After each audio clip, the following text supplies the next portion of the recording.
Assalamualaikum warahmatullahi wabarakatuh.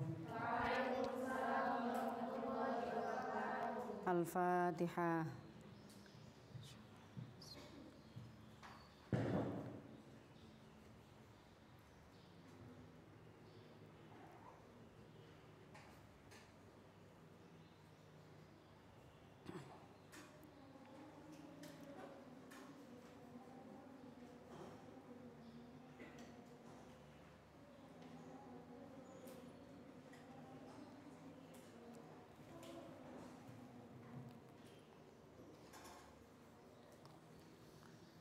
Bismillahirrahmanirrahim. Alhamdulillahirabbil alamin.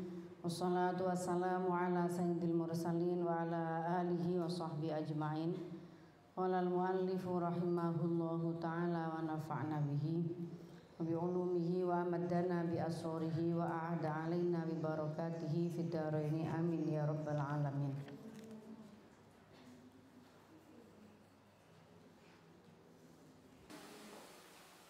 Babun nahi an darbin nisa'i. Bab menerangkan larangan memukul perempuan. Utawi iku bab dalam menerangkan melarang an darbin nisa'i, larangan an darbin nisa'i saking mukul pira-pira wadon. An Abdullah bin Zam'ah radhiyallahu anhu, saya Abdullah bin Zam'ah radhiyallahu anhu anin Nabi sallallahu alaihi wasallam. Iku kala dawuh sapa Nabi dawuh la yajlidu ahadukum imra'atahu jalgal abdi. Ojo mukul sapa ahadukum salah siji sira kabeh imra'atahu ing wadone to ing bojone ahad jalgal abdi lawan kaya mukul kawula dengan kalian memukul istri kalian sebagaimana kamu memperlakukan hamba sahayamu. Tumayu jami'uha nuli jima sopo ahadukum. Tumayu jami'uha nuli jima sopo ahadukum hae imra'ah fi akhir yaumi ing dalem akhir dina. Rawahu riwayatkan hadis sapa Al-Bukhari, Imam Al-Bukhari. Suami ini dilarang memukul istrinya. Nabi melarang laki-laki memukul perempuan, terutama itu istrinya. Apalagi setelah dia mukul, dia juga masih butuh. Secara biologis dia masih membutuhkan istrinya. Lalu dia mengumpuli istrinya di akhir yaumi, di akhir hari itu. Paginya mukul, sorenya minta, siangnya mukul, malamnya minta, malamnya mengumpuli istrinya. Nah, ini perbuatan apa ini? Memukul itu betul-betul satu tindakan yang merendahkan martabat manusia. Jadi orang yang melakukan tindakan pukulan, memukul, kekerasan secara fisik, itu berarti dia telah merendahkan harkat martabat manusia. Suami memukul istrinya, atau sebaliknya ya, kalau mau dibalik itu ya mungkin saja terjadi, meskipun kebanyakan itu siapa yang paling kuat secara fisik itu yang melakukan pemukulan. Dan di sini hadisnya juga jangan memukul istri kalian, padahal kalian masih membutuhkan dia. Itu sumayujani'uha fi akhir yaum. Kalian masih butuh dia, lalu kalian minta kebutuhan biologis kalian kepada istri kalian. Kok bisa kalian pukul? Fi riwayatin, dalam suci riwayat itu dalam suci riwayat, dika sapa Nabi Diriwayatin dan dalam riwayat liyane kala ngendika sapa Kanjeng Nabi bima yadribu kelawan apa yadribu mukul sapa hadukum sira kabeh imra'atahu ing wadone imra'ah dorbal ati kelawan kaya mukul kawulane kemala'ana nuli kaya-kaya tak temene abet malah Allah nuli kaya-kaya sak temene abet kuyukaniku menawa-menawa iku yukaniku menawa-menawa iku tak malah Allah menawa-menawa abet menawa-menawa abet iku yukaniku ngerangkul abet hae imro'ah iki akhrajan tu aku hadis sapa Al-Bukhari Imam Al-Bukhari. Dua hadis ini sama-sama ada di Sahih Al-Bukhari. Hadis yang pertama itu di Kitabul Tafsir, hadis yang kedua di Kitabul Adab. Ini sindiran Rasulullah Sallallahu Alaihi Wasallam pada laki-laki yang memukul istrinya. Satu sisi kamu melampiaskan kekesalanmu dengan cara memukulnya, tapi saat kamu butuh, kamu merujuk atau merajuk pada istrimu, merangkul-merangkul, minta-minta, kok bisa kamu melakukan itu? Kok iso? Kok bisa? Tego ini. Riwayat dalam suci riwayat ya Abdul Razzaqi fil Musannafi dalam kitab Al-Musannaf pola Dawuh sama Nabi. Satu riwayat lain mengatakan amma yastahya hadukum ayyadriba imra'atahu kama yadribal 'abda yadribuha awwalan nahari thumma yudajjuha akhirahu amma yastahyi. Tak isin ta sampeyan iku mukul istrimu seperti kamu memukul budakmu. Kamu pukul siang hari, lalu kamu kumpuli dia di malam hari. Ini di bahasa masih lebih bebas nih. Nang di hatimu iku isu bu amuk kamu pukul, habis itu malam kamu minta. Gimana rasa malumu itu?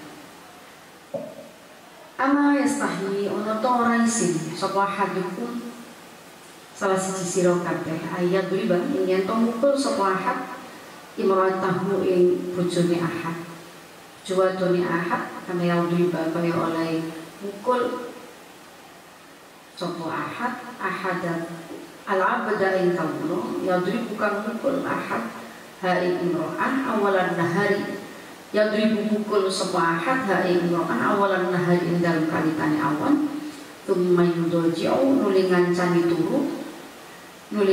turu to gauli sapa ahadukum hae imro'ah akhirahu ing akhire nahar ama yastahyi ono tora isin sapa ahad dengan mukul istrimu karena kamu masih membutuhkan istrimu. Satu alasan itu, yang kedua alasan kemanusiaan sangat jelas. Kamu sendiri apa suka dipukul? Kalau kamu sendiri tidak suka dipukul, ya jangan memukul orang lain. Dalam hal ini, dalam relasi suami istri, dalam hubungan suami istri tidak boleh ada kekerasan. Apalagi misalkan yang terjadi ini tidak dijelaskan secara detail ya, pemukulannya itu karena faktor apa. Ini dawuh Nabi, isu mukul atau saiki mukul, nanti kamu minta digauli. Ini kan perbuatan yang sebenarnya ama yastah itu kan memalukan. Habis berbuat kasar terus kamu minta kamu dilayani. Nah, dalam konteks masalah apapun itu tidak layak seorang suami memukul istrinya. Apalagi misalkan pemukulan itu terjadi pada faktor melayani suami, melayani kebutuhan seksualnya. Misalnya istri belum siap, kemudian suami tak sabar, terus dipukul, diajar, naudzubillah, disiksa, atau diperlakukan dengan tindakan yang diperlakukan dengan kasar, keras, itu sungguh tidak mencerminkan akhlak yang baik seorang suami kepada istrinya. Dan itu Rasulullah berkali-kali mengingatkan, melarang masalah apa saja, baik itu berkaitan dengan masalah yang intim, hubungan seksual antara laki-laki dan perempuan, suami dengan istrinya, atau masalah yang muncul di dalam keluarga.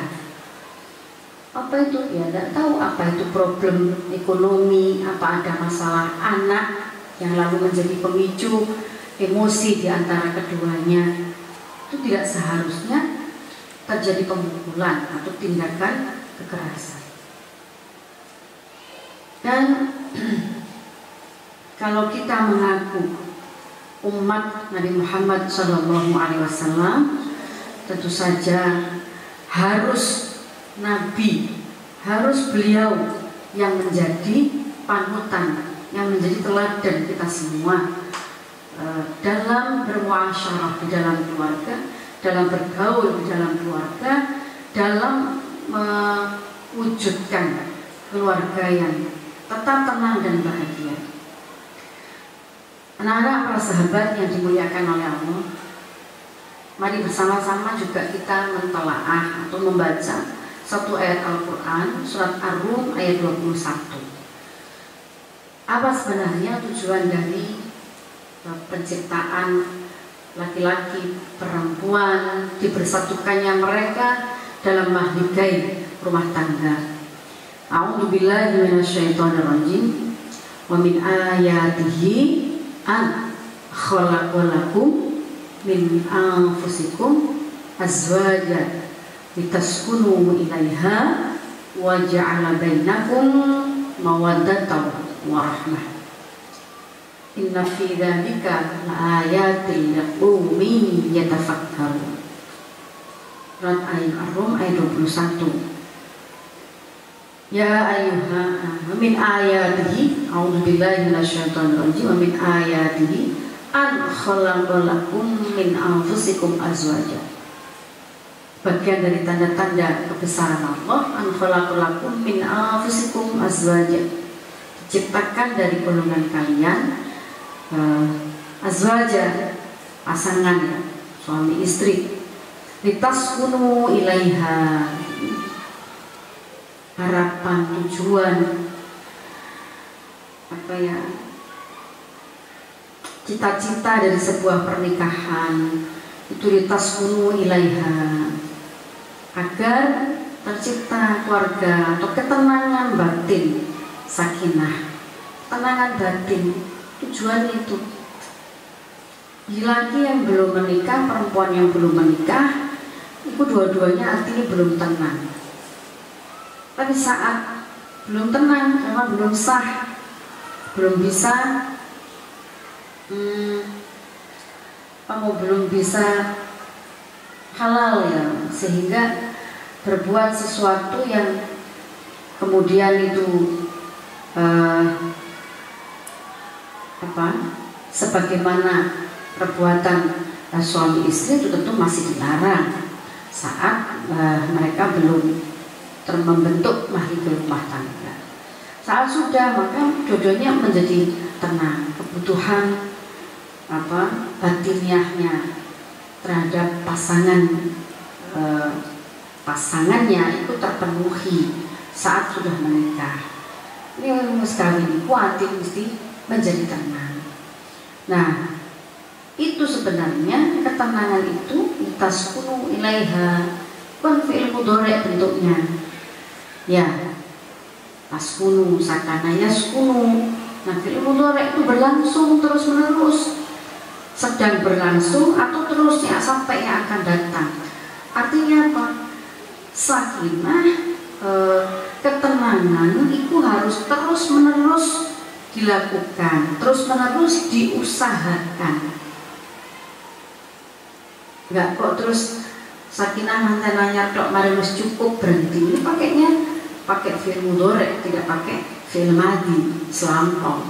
Pakainya pakai fi'il mudhari. Jadi sakinah, ketenangan di dalam mahligai rumah tangga, kedamaian di dalam berkeluarga, saling memberikan menutupi kebutuhan masing-masing, kebutuhan fisik, kebutuhan biologis, itu dilakukan, diupayakan secara terus-menerus oleh suami dan istri.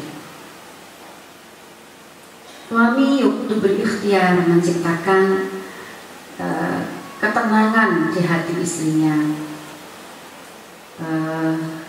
kedamaian di dalam keluarganya. Demikian pula istri juga harus terus-menerus berupaya menciptakan ketenangan, kedamaian di hati suaminya, di mahligai rumah tangganya, di kehidupan keluarganya. Wa ja'ala bainakum mawaddatan wa rahmah. Allah menjadikan di antara mereka kalian mawaddatan wa rahmah, rasa cinta dan kasih sayang. Mawaddah, cinta itu mungkin bisa naik turun, warahmah kasih sayang. Masih bujang musik mantan-mantan anyar musik kuat-kuatnya cinta, semua itu masih banyak yang bersifat fisik sekali. Cinta karena ia cantik, karena ia cakep, karena ia pokoknya seneng sembarang kali. Kok neris tuwe mulai kecantikan memudar, ketampanan memudar, kekuatan mulai berkurang. Tapi dari situ Allah tetap menciptakan warahmah, rasa kasih sayang.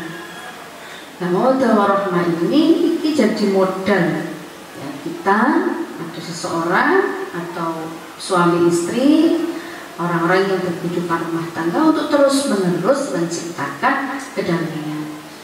Nah, kalau ingin tenang, damai, ya harus betul-betul meninggalkan tindakan kekerasan. Harus betul-betul ditinggalkan. Itu tidak boleh dilakukan. Mana bisa tenang kalau setiap hari menciptakan atau mendapatkan tindakan kekerasan. Pendino diomeli misalnya, itu kekerasan verbal. Ngomel itu kekerasan verbal, bisa dilakukan oleh laki-laki pada perempuan. Istrinya diomeli terus, bikin masakan nggak pas, ini nggak pas, rambut anak dianggap nggak pas, nggak tepat waktu dan seterusnya, laki-laki.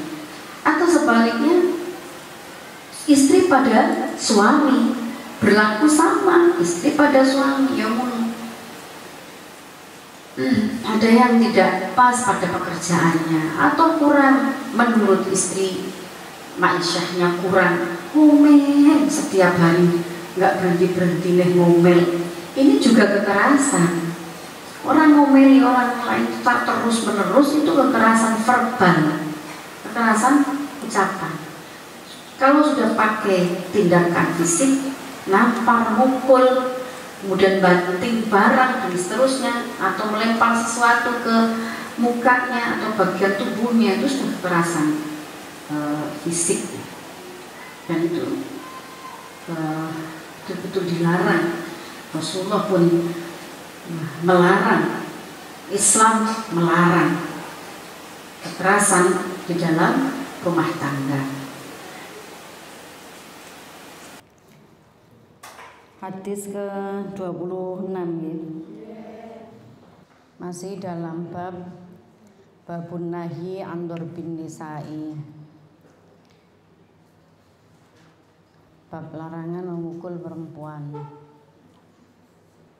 Bismillahirrahmanirrahim.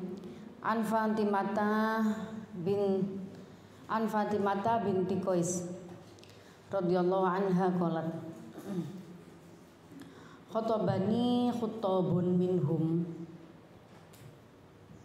Muawiyatu wa Abul Jahmi. Faqala an-nabiyyu sallallahu alaihi wasallam inna Muawiyata taribun khafiful hali wa Abul Jahmi minhu syiddatun 'alan nisa aw yadribu an-nisaa aw nahwa hadza.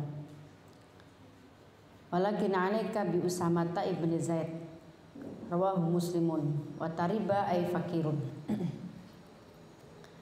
Jadi masih dalam bab larangan memukul perempuan ya. Ada orang yang melamar kemudian pihak perempuan bertanya kepada Kanjeng Nabi Shallallahu Alaihi Wasallam, saya dilamar oleh seorang laki-laki bernama Muawiyah dan Abu Al-Jaham. Nah, ini bagaimana Rasul? Terus Nabi dawuh, Muawiyah itu orangnya sangat miskin. Abul Jahmi orangnya suka mukul perempuan. Jadi jangan pilih dua-duanya.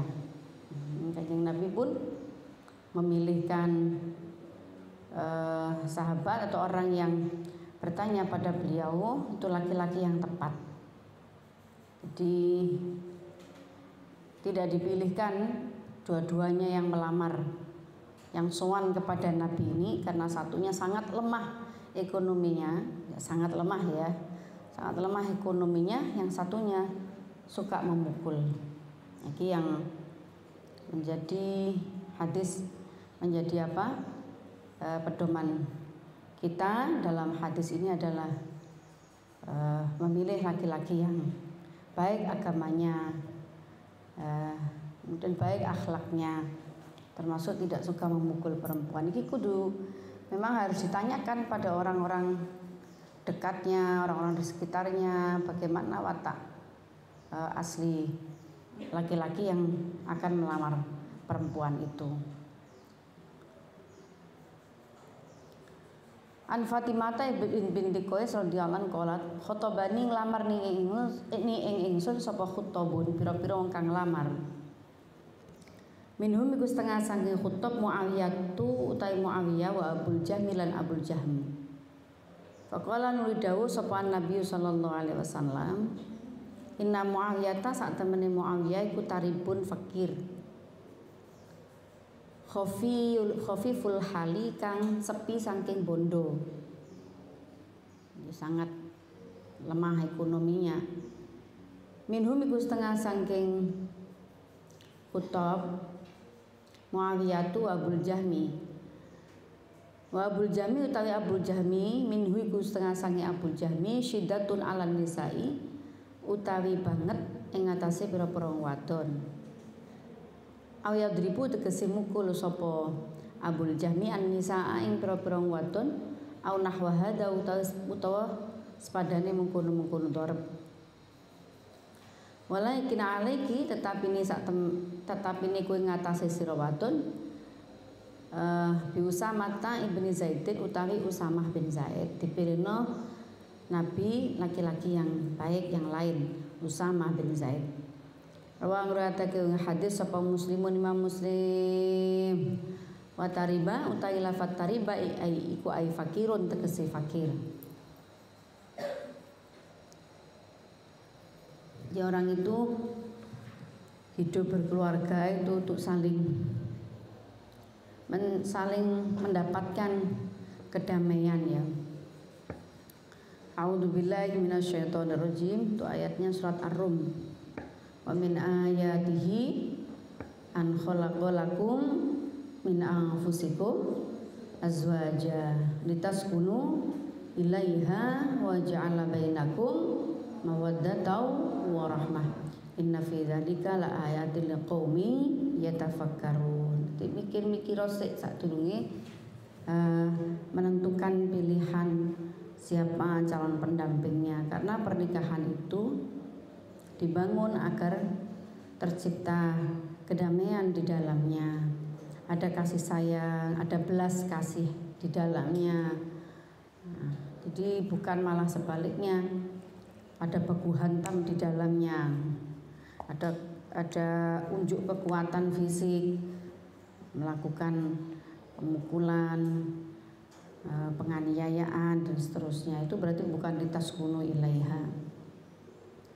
Wan Bahz bin Hakim lan hadis kacirita saking Bahz bin Hakim an abihi saking bapake Bahz, an jaddi saking bae Bahz. Qala qultu ya Rasulullah, nisaukum ma na'ti minhunna wa ma nadaru. Qala i'ti harsaka anna syi'ta wa at'imha idza ta'imta wa aksuha idza tasaita wa la tuqabbihal wajha wa la tadrib.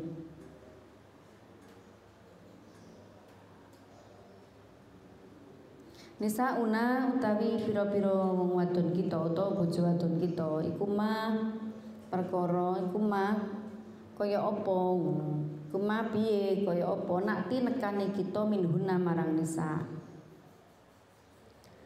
Pemalang ing apa nadharo ninggal kita.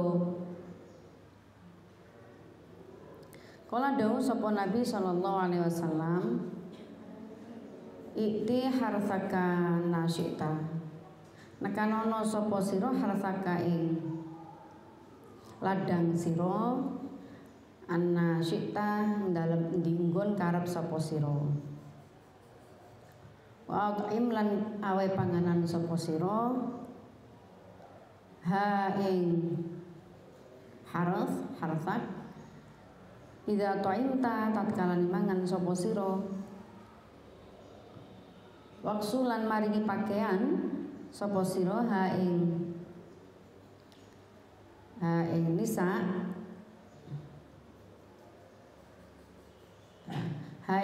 ya.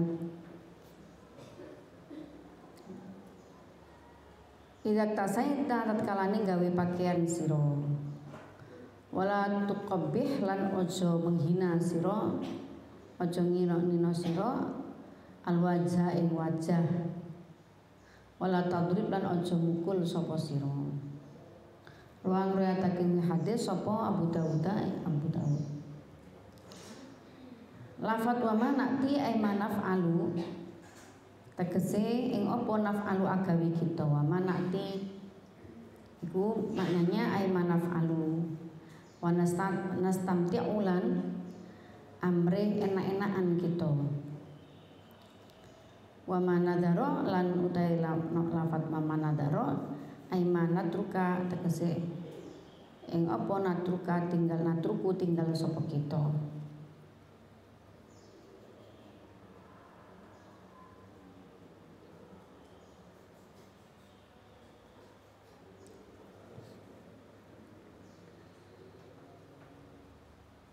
Jadi ada satu sahabat soal kepada Rasulullah SAW. Ia bertanya, ya Rasul, bagaimana saya mempergauli istri saya? Bagaimana saya memperlakukan istri saya? Terus bagaimana juga saya harus menghindarinya? Terus Nabi dawuh, ya datangi ia, gauli ia dari arah mana saja kamu suka. Kalau berhubungan intim, ya tetap ada syariatnya ya, yang tidak boleh wati liwat. Jadi wati dubur gak boleh, memang itu dilarang oleh agama. Wa'at'imha, lalu beri makan ia. Kalau kamu makan ya istrimu beri makan yang baik, sama dengan kamu makan yang baik, halalan thayyibah, yang baik-baik, yang halal dan yang baik. Yang baik itu yang bergizi, itu baik. Musokit sekolah senengane cilok sampai tuwek cilok kayak. Terus panganan nih hamil ya makanannya tepungnya nggak bergizi terus gitu, bikin kecerdasannya lemet kayak cilok lemet. Jadi yang bergizi thayyib itu halal itu jelas ya, halal itu berarti tidak diberi makanan dari penghasilan yang haram. Jangan diberi makanan dari penghasilan yang haram. Jadi istri itu berhak tahu ya anak-anak. Di perempuan itu berhak tahu dari mana suaminya mendapatkan hartanya. Berhak tahu. Karena ya kita akan memakan toh keluarga itu, istri juga, anak-anak kita akan memakan harta yang diberikan oleh suami. Ya kita berhak tahu apa saja yang masuk kepada tubuh kita. Itu harus bisa memastikan bahwa yang masuk ke tubuh kita itu yang pertama harus sesuatu yang halal. Karena di Wasiatul Mustafa itu juga diterangkan kalau makan makanan sing gak halal itu membuat hati seseorang mati, keras. Hatinya mengeras, mati juga. Jangan belum lagi di dalam tubuhnya itu menempel atau ada daging di dalam tubuhnya yang kemudian terbuat dari atau bercampur dengan barang yang haram. Gitu, tapi tanyanya nggak usah mente-mente. Personal di apa penggaweanmu? Galak banget. Apa pekerjaannya dicari tahu, terus ya matur baik-baik gitu, beri saya dan anak-anak itu makanan, hidupi kami dari penghasilan yang halal. Karena kalau harta itu halal, makanan itu halal, berkah, barokah. Anak-anak juga salah satu yang bisa menghantarkan anak-anak kita menjadi anak-anak yang solih, yang solihah. Itu juga makanan yang halal. Kadang-kadang memang harus muhasabah diri, anaknya angel, kadang-kadang naudzubillah, dituturi angel, diutus angel, itu juga salah satu, sangat mungkin salah satu faktornya makanan yang tidak halal. Jadi harus diperhatikan karena itu masuk ke tubuh kita, hati-hati betul. Ini tidak ada salahnya suami istri itu saling mengetahui dari mana harta mereka dapatkan, dengan cara apa mereka mendapatkan harta itu. Nah, itu terkait dengan kehalalan, kebersihan rezeki kita. Nah, kalau toyibah itu yang baik untuk tubuh, yang bermanfaat untuk tubuh. Toyibah itu yang memberi manfaat untuk tubuh. Dia harus pinter, harus selektif, terutama sebagai perempuan. Itu karena ya mau bagaimana, bukan kok itu menjadi beban perempuan semua, bukan. Tapi kan di tradisi kita itu masih semua itu masih banyak yang melakukan kerja-kerja domestik, itu masih banyak yang melakukan itu seorang ibu, orang perempuan. Jadi beliau ibu itu menjadi yang paling tahu di rumah itu, menjadi juga yang sangat mungkin menjadi yang paling menentukan makanan apa yang harus dihidangkan, masak apa hari ini. Jarang di rumah tangga di lingkungan kita itu di Indonesia itu masih jarang, walaupun ya sudah mulai banyak gitu, tapi masih lebih banyak perempuan. Pada siapa anak-anak bertanya, orang-orang di rumah bertanya, masak apa, buka puasa apa hari ini. Yang menentukan menu-menunya itu hampir semuanya rata-rata pasti ibu. Ya, maka ibu dibutuhkan diharapkan memiliki pengetahuan yang cukup tentang gizi yang baik, ya, makanan yang baik. tidak hanya berdasarkan kesukaan.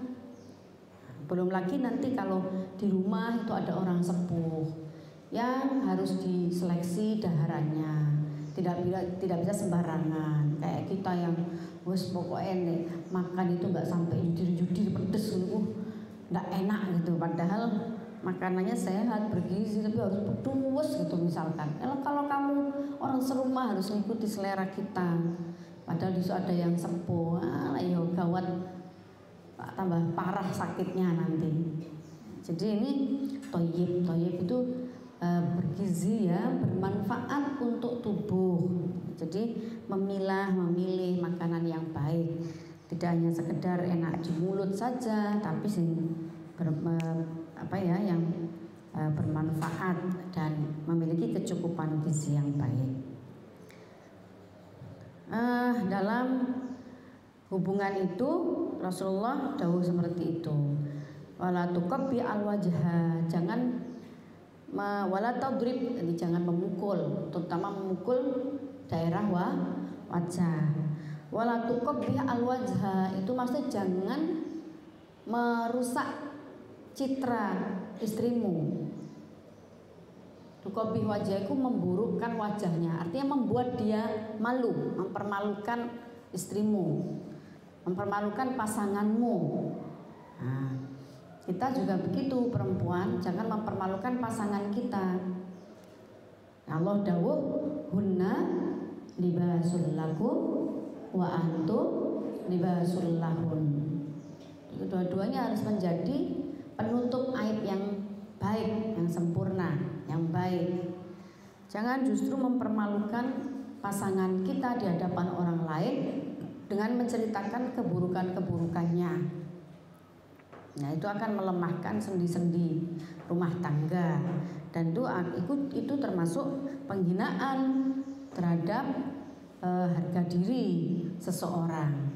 Jadi jangan merusak citra dirinya. Tuqabbih al-wajha. Wallahu a'lam bishawab. Al-Fatihah.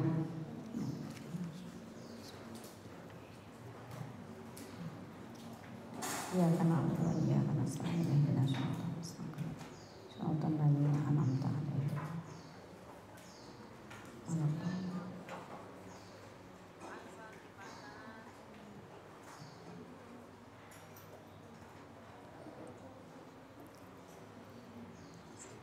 Bismillahirrahmanirrahim. Allahumma shalli ala sayyidina Muhammad wa ala ali sayyidina Muhammad. Allahumma inni astaudiuka ma 'allamtanihi faruddu ilayya inda hajati ilayhi wa la tunsi ya rabbal alamin. Allahumma inni astaudiuka ma 'allamtani faruddu ilayya inda hajati ilayhi wa la tunsi ya rabbal alamin.